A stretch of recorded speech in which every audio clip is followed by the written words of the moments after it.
El olor del café recién hecho llenaba la cocina. Rosa cortaba pan mientras la radio sonaba bajito, hablando del clima en Valencia. Era martes, y como cada martes desde hace años, preparaba el desayuno para todos. La tostadora saltó con un chasquido.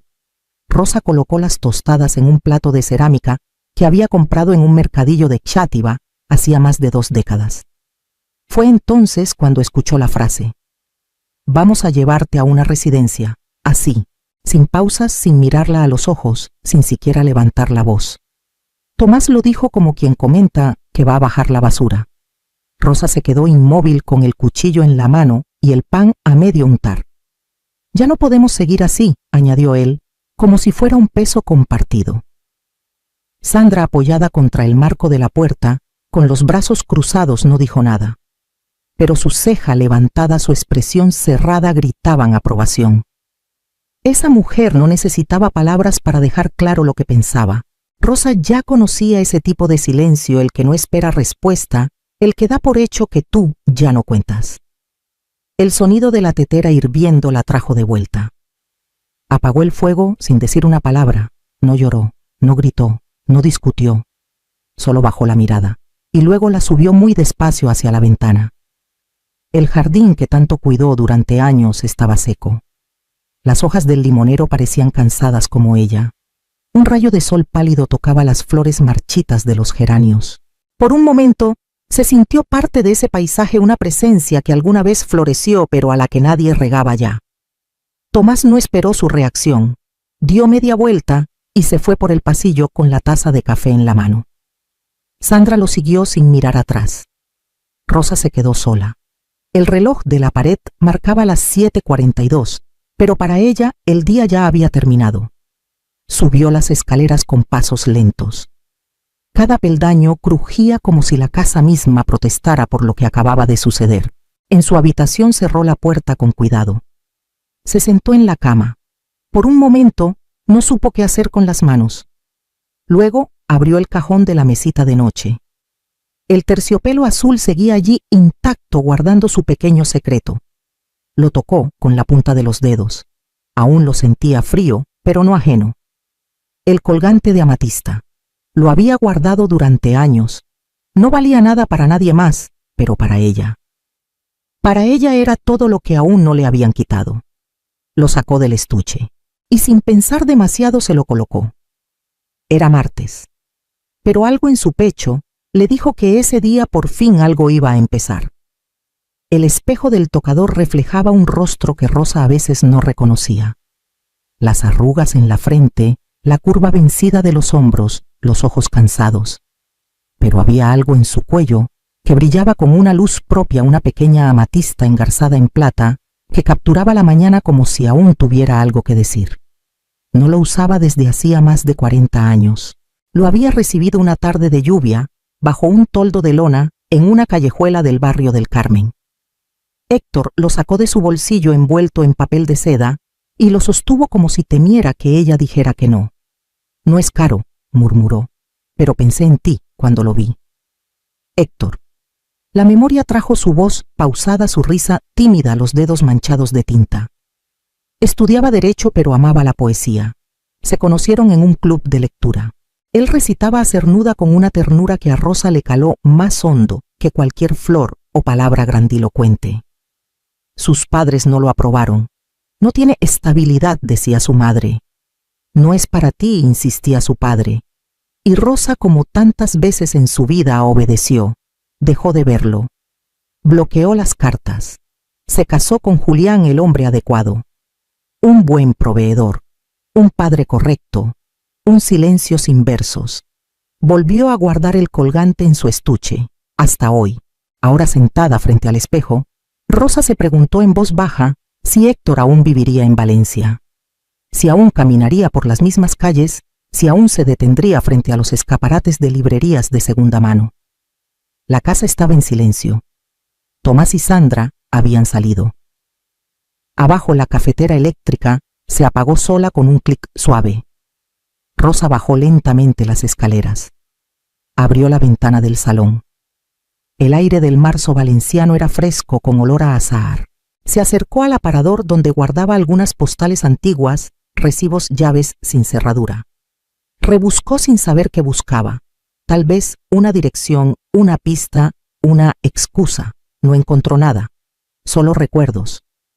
Volvió a la cocina. Se sirvió un café. Lo bebió con el colgante frío sobre la piel.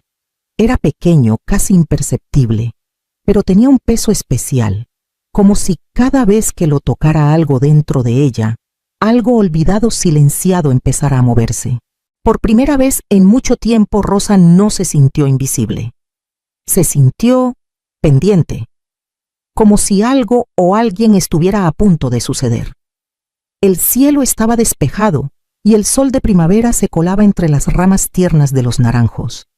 Rosa caminaba por el antiguo cauce del Turia con paso lento, las manos en los bolsillos del abrigo claro, el colgante de amatista reposando sobre su pecho invisible bajo la tela. El parque estaba lleno, pero no ruidoso, algunos corredores ciclistas madres empujando carritos. Ella solo caminaba sin rumbo. Cada paso era una forma de calmar el corazón, de estirar los pensamientos, de sacudir el aire viciado que había quedado en la casa desde aquella frase cruel de su hijo. Se detuvo junto a un banco de madera frente a un estanque. Un grupo de niños tiraba migas a los patos. Rosa cerró los ojos. El sol le rozaba la frente. Rosa. Abrió los ojos. No lo soñó. Alguien había dicho su nombre. Se giró lentamente y lo vio. Héctor. El cabello ahora completamente gris, más delgado, el rostro con líneas profundas, pero los mismos ojos oscuros cálidos atentos. Llevaba un libro bajo el brazo y una bufanda color vino.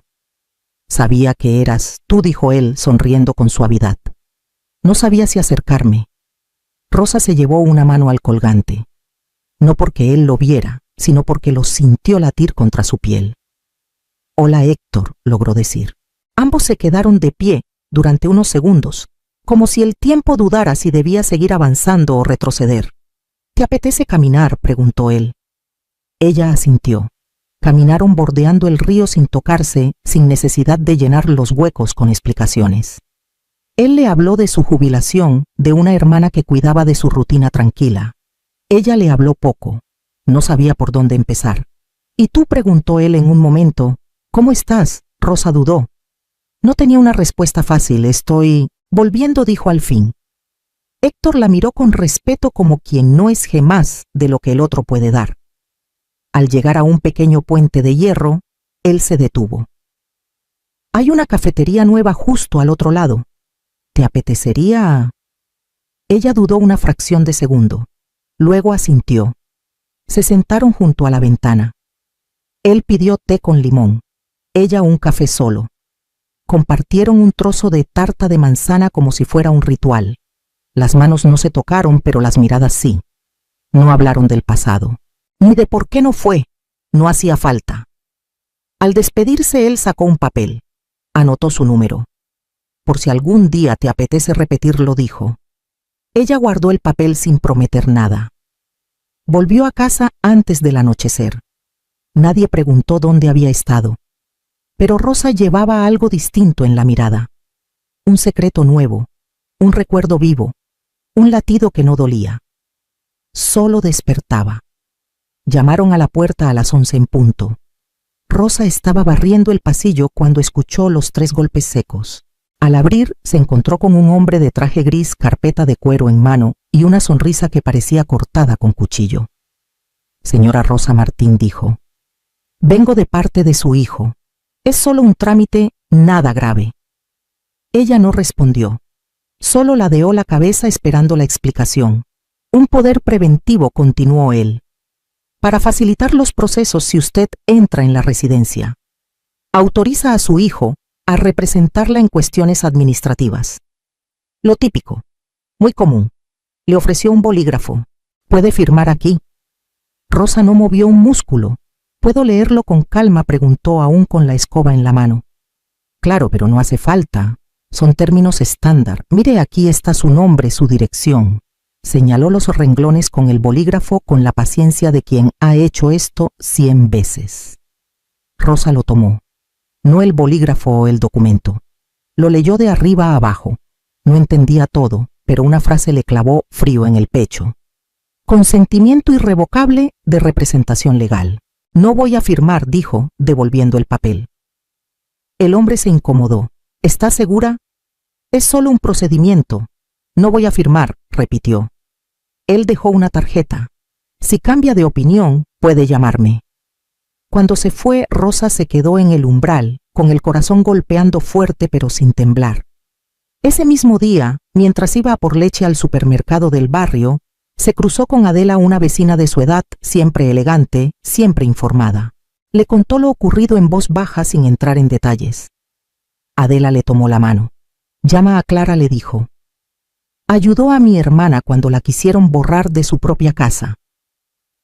2 días después, en una cafetería discreta frente al mercado de Ruzafa, Rosa se sentó frente a una mujer de unos 40 y tantos, de cabello corto, gafas rectas y una expresión sin adornos. Clara. Pidieron café. Clara abrió una libreta, sacó un bolígrafo, pero no escribió. Solo escuchó. Rosa le contó lo básico, las frases, los gestos, los silencios. El colgante también, aunque eso no hiciera falta. ¿Tiene usted propiedades a su nombre?, preguntó Clara. Una casa. La de mi marido. Murió hace 5 años. La pusimos a nombre de los dos, pero luego Tomás me convenció de ponerla a su nombre para evitar trámites. Clara sintió lentamente.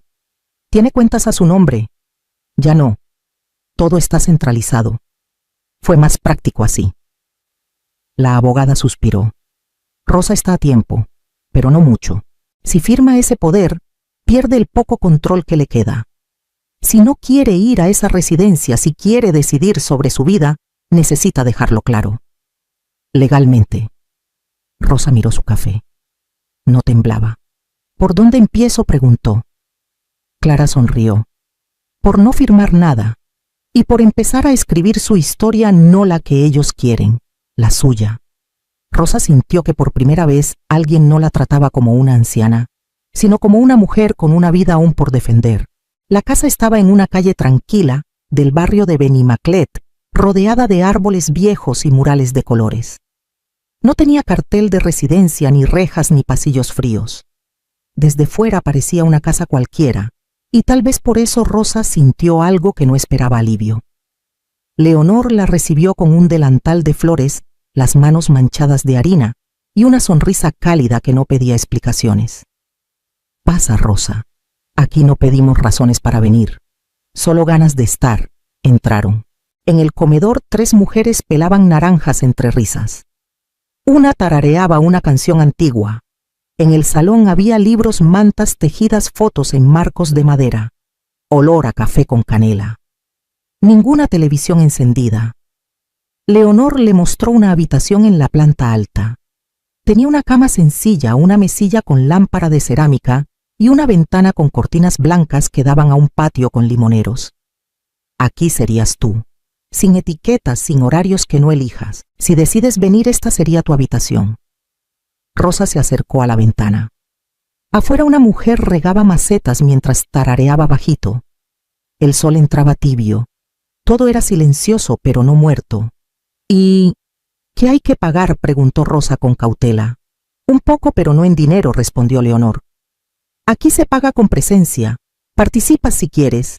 Cocinas un día, cuidas plantas otro. Lo importante es que no desaparezcas. Rosa se giró despacio. Y si una ya se siente medio borrada, Leonor se acercó. Entonces aquí pintamos encima. No para esconder, para recuperar. No hablaron más. Bajaron. Compartieron un té en el porche. Rosa no dijo que sí, pero lo supo. No tenía que decidir en ese instante, pero su cuerpo ya había respondido. Al volver a casa, Sandra estaba en el sofá, viendo una serie sin mirarla. Tomás no había llegado. La luz de la cocina era dura, blanca, casi hostil. Rosa fue a su habitación, cerró la puerta, abrió el cajón, tocó el colgante. Aún era ella. Y por primera vez en semanas sonrió sola. No había rabia, no había prisa, solo una certeza silenciosa. No se iría con gritos, se iría en paz. Y no sería una huida, sería una elección. La conversación no empezó con palabras, sino con el crujido del sobre la mesa del comedor. Tomás lo dejó allí mientras Rosa servía la sopa. Solo es para facilitar las cosas, dijo sin mirarla. No es una decisión, es una ayuda. Rosa se sentó, tomó la cuchara. No la alzó. Ya lo hablamos, dijo con voz firme. No voy a firmar. Tomás apretó los labios. Sandra desde el fondo del salón fingía leer una revista, pero no perdía ni una sílaba. Te estás dejando influenciar, murmuró él. Me estoy dejando escuchar, respondió ella. La cena fue en silencio. No hubo postre. Tampoco hubo despedidas. Esa noche Rosa preparó su bolso, con calma un par de mudas, su neceser, su cuaderno, el colgante. No dejó notas. No cerró con llave. Solo esperó a que amaneciera. A las 7 en punto, Héctor la esperaba frente al portal. No llevaba flores ni palabras grandes. Solo bajó del coche, le abrió la puerta y la miró como si ya supiera todo. Lista, Rosa asintió, no para todo, pero sí para esto. Condujeron en silencio. La ciudad despertaba, pero para Rosa era como si todo estuviera quedándose atrás, como si cada calle que dejaban marcara el final de una historia. Leonor las esperaba en la entrada de la casa. Tenía las mangas remangadas y la tetera humeando. Bienvenida a casa, Rosa. Ella entró. Respiró hondo. Era el mismo olor café pan tostado, algo limpio, algo tibio. Subió a su habitación. Dejó el bolso sobre la cama. Abrió la ventana. El limonero del patio tenía brotes nuevos. Todavía florece, pensó. Ese mediodía, mientras acomodaba su ropa en el armario, escuchó pasos en la escalera. Era Leonor con un sobre en la mano. Llegó esto a tu nombre. No tiene remitente. Rosa lo tomó. Era un sobre blanco simple. Lo abrió sin apuro. Dentro una hoja impresa. Solo una frase en letras negras. No estás tan cuerda como crees. Esto no ha terminado. No había firma. No hacía falta.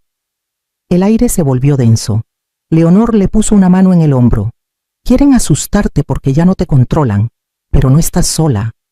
Rosa asintió aún con la nota en la mano. No era miedo lo que sentía, era otra cosa. Algo parecido a rabia, pero más tranquilo.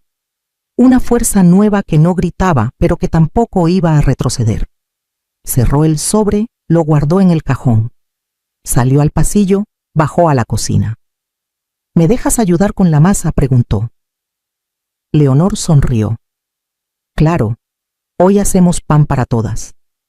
Rosa se arremangó. El delantal de flores colgaba libre en un gancho. Todavía era ella. Y esa libertad ya tenía forma, aunque a algunos les pesara.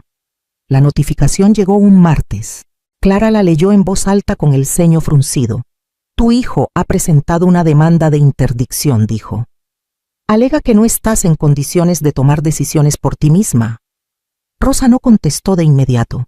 Se sirvió una taza de café. Bebió un sorbo. Entonces vamos a demostrar que sí. Los días siguientes fueron una coreografía exacta entre citas médicas, declaraciones notariales y preparación emocional. Clara no dejaba espacio para la duda. Hizo que Rosa visitara a un psiquiatra, luego a un neurólogo. Ambos coincidieron: plena lucidez, memoria intacta, juicio firme. Leonor, Adela y otras mujeres de la casa prestaron testimonio. Incluso Héctor se presentó con una carta en mano y una firmeza en la voz que conmovió a todos. La conozco desde que tenía 19 años, declaró, y jamás la vi más clara que ahora. El día de la audiencia llegó con una mañana gris. En el juzgado, Rosa vestía un traje azul marino. Llevaba su colgante de amatista y una carpeta sencilla bajo el brazo. Darío, con su presencia tranquila y constante, la tomó del brazo antes de entrar. Hoy no tienes que demostrar quién eres, solo recordarlo. Dentro la sala era pequeña, sin solemnidad innecesaria. Tomás estaba al fondo junto a su abogado. Sandra no estaba. La jueza, una mujer de rostro severo y ojos atentos, repasó los documentos. Luego pidió que Rosa hablara. Ella se puso de pie, no temblaba. No soy una carga, empezó. Fui madre, esposa, maestra. Cociné, cuidé, curé, escuché. Di todo por mi hijo, incluso partes de mí que aún no había descubierto. Contó sobre los años en que dejó de elegir los días en que se cayó, para no incomodar las veces que se convenció de que no dolía tanto. Y un día me dijeron que ya no podía vivir en mi casa, que no era capaz, que lo lógico era encerrarme. Habló de su cuaderno, del colgante de las caminatas en el Turia, del momento en que decidió volver a ser suya. No lloró, no gritó, solo habló, con una voz firme, con una voz que no pedía permiso. La jueza guardó silencio largo. Luego habló despacio con claridad. No hay pruebas que justifiquen esta demanda. La señora Rosa Martín conserva plena capacidad. Esta solicitud queda rechazada. Luego miró a Tomás. Y dado el contenido falso del informe médico aportado, se abre una investigación por intento de fraude procesal. Rosa respiró hondo, no por alivio, sino por reconocimiento. Clara le apretó el brazo. Lo hiciste. Rosa no respondió. Caminó hacia la puerta sin mirar atrás. Al salir al patio del juzgado, el sol se colaba entre las nubes. Ya no era una sombra, ya no era la mujer a la que otros hablaban encima. Era una voz, y ahora por fin era suya. La casa en Javea era pequeña, blanca, con contraventanas azules y un porche que daba al mar. Héctor la ya había encontrado años atrás, pero nunca la habitó hasta ahora. Rosa cruzó el umbral sin prisa, llevando solo una maleta, su cuaderno y el colgante en el cuello. No es una huida, le dijo a Héctor mientras deshacía la ropa. Es cerrar. Él no preguntó más. Solo asintió y abrió las ventanas para que el aire salado entrara. Pasaron los días sin sobresaltos. Caminaban por la playa al amanecer, cocinaban juntos, leían en silencio.